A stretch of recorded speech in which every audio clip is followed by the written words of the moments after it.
vendredi, jour de tempête, j'allais me rafraîchir la tête. Porte d'Italie au terminus, où s'arrêtaient des autobus. Un instant je suivais des yeux ces autobus de grande banlieue. Là le 285 pour Savigny depuis le Zinc. Le 297 pour Longjumeau, si sur l'Yvette. En champion du diable Vauvert, au milieu des haricots verts. Depuis la porte d'Orléans, il passait d'abord à Champlan. Je pariais sur ce vieux cheval aux portes de la capitale. 171 ponts de Sèvres, comme un refrain au bord des lèvres. C'était une ligne à ma taille qui s'en allait jusqu'à Versailles. En remontant par la vallée, sous le viaduc de Viroflay, et vent debout toujours à l'ouest, avant de retourner sa veste.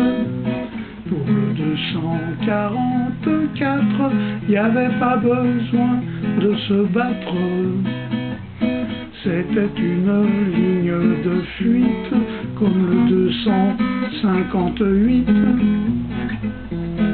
Avec seulement 3 tickets, on en avait pour la journée. À Port-Marly, dans les vitrines, y avait la Seine et la machine. Au pont de Neuilly en voiture, pour s'évader dans la nature. J'y enfonçais les portes ouvertes d'anciennes grandes découvertes. Car représenter sont inaptes les plus modernes de nos cartes. De Bougival à Saint-Germain, là où s'arrêtait le chemin. Le 262 pour l'élite allait jusqu'à Maison Lafitte. On y avait planté son arrêt à 4 pas de la forêt. C'était un voyage au long cours, passer le pont de Charlesbourg, traversant la Seine à Beson, derrière la ligne d'horizon. C'était devenu comme un rite d'aller aux lointaines limites.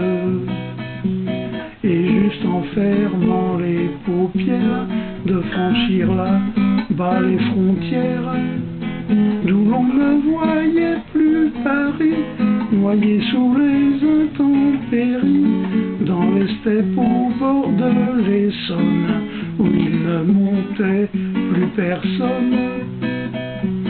Je n'avais pas laissé en plan les voyages de Magellan, ni jugé de trop grand format, ce fait par Vasco de Gama.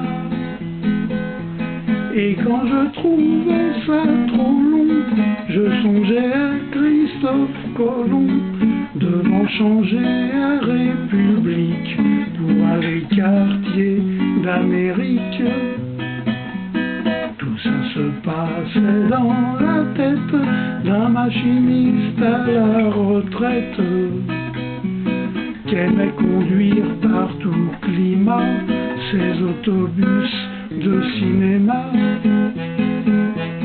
qui avaient encore plein les yeux des autobus de grande banlieue, les vendredis jours de tempête précédant les dimanches et fêtes.